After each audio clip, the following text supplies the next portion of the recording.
could feel the blisters on the bottom of my heels rubbing against the inside of my running shoes, forcing me into more of a hobble than a run. And the more I hobbled, the more doubt crept in. But with about 1 mile remaining in my Ironman race, the volunteers lined up on both sides of the running path, and they all started clapping. Tears started flowing down my cheeks because in that moment I realized I was actually going to do it. And those cheers were the rocket fuel I needed to propel me across that finish line. It wasn't my first endurance race, but this one felt nearly impossible. I don't know why it took so much out of me, but I would find out soon enough.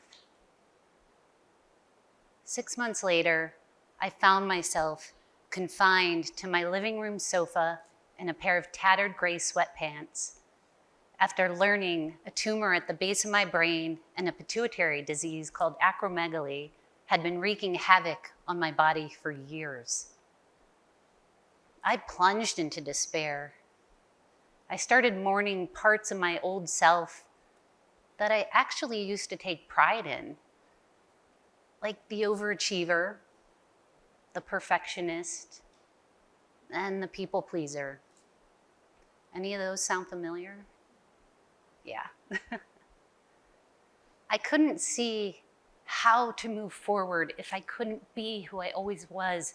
But if I stayed there on that sofa in those sweatpants for one more day, I felt like I would die. Then something shifted.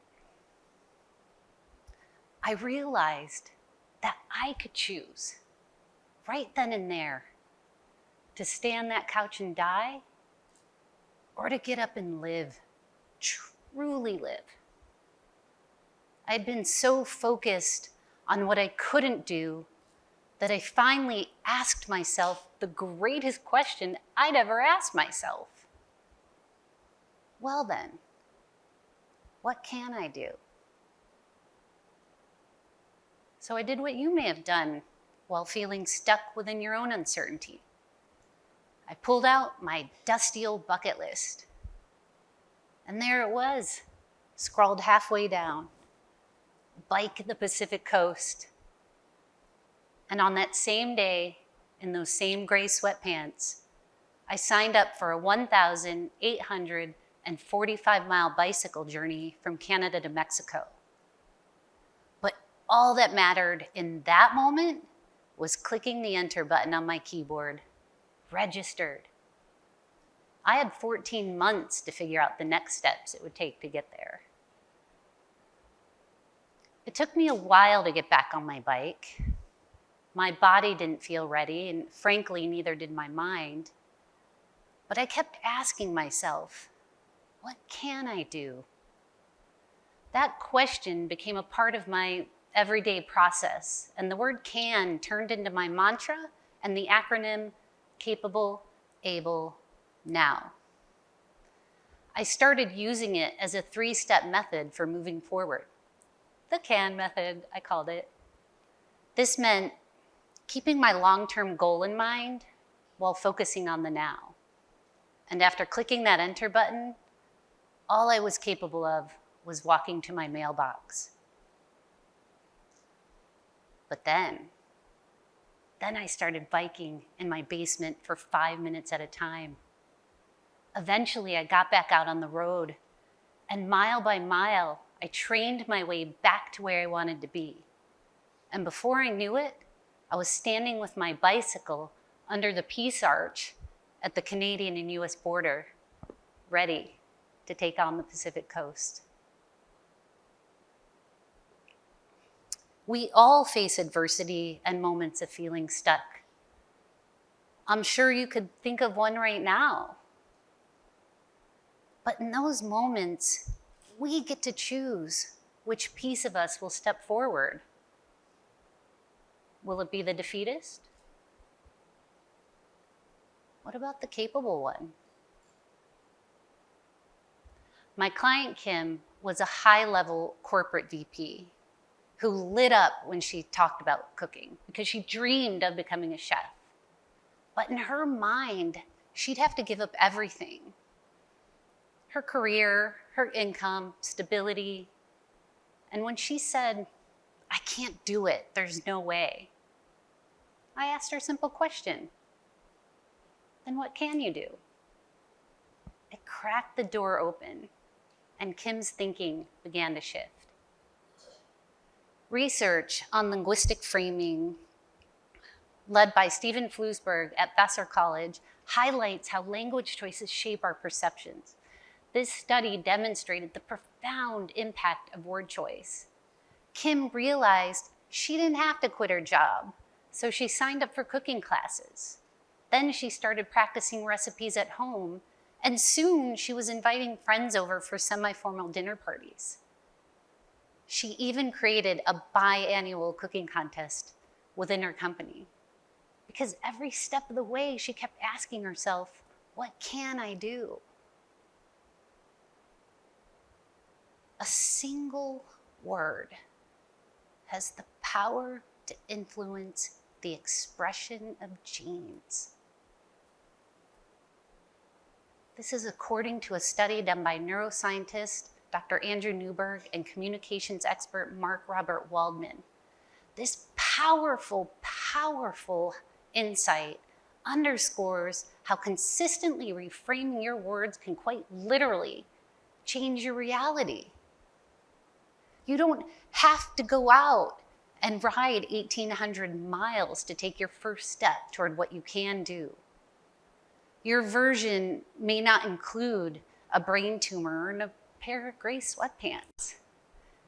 Maybe it's a draining job or the weight of daily responsibilities. Maybe it's something inside you saying, it's time. I had such a narrow focus for so long, but the C.A.N method opened me up, and I began applying it to my life in very unexpected ways. Have you ever tried Bollywood dance or indoor skydiving? What about improv or an aerialist class? Imagine what it could do for you. And here's how you start. Start with C for capable. Ask yourself, what am I capable of? Even something small. This isn't about what you used to do or what you hope to do someday. This is about the upper edge of your current capacity. Maybe it's sending one email to that potential new client, or walking for 10 minutes a day until you work your way up to a 5K. Start there. Why? Because research shows that small wins increase confidence and build momentum. You don't need a huge leap. You need a starting point. Next is A for able. Ask, what am I able to do with the time, energy, and tools I have? Let's face it, life doesn't always hand us ideal conditions, but you have some ability, even on hard days. For example, you may not be able to afford that family vacation yet, but maybe today you can add $10 to your savings jar. Maybe it's as simple as jotting down your intention for the week ahead or sharing a new idea with a friend. Give yourself permission to meet you where you are. Why? Because progress isn't about pushing, it's about pacing. Working with yourself instead of against yourself builds resilience. And last is N for now, my favorite. What can you do right now? Not tomorrow, not when everything's perfect, right now.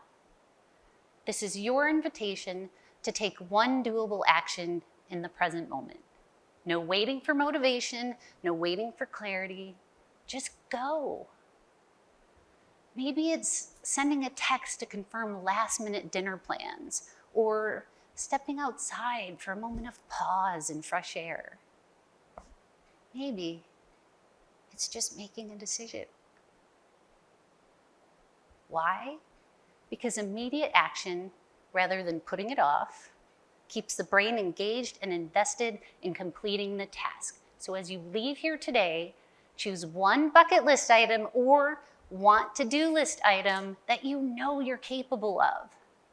Take one doable action step toward it, and don't wait, because someday never arrives.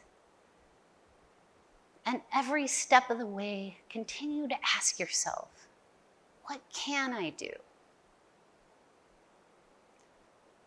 As for those tattered gray sweatpants, well, I asked, what can they do?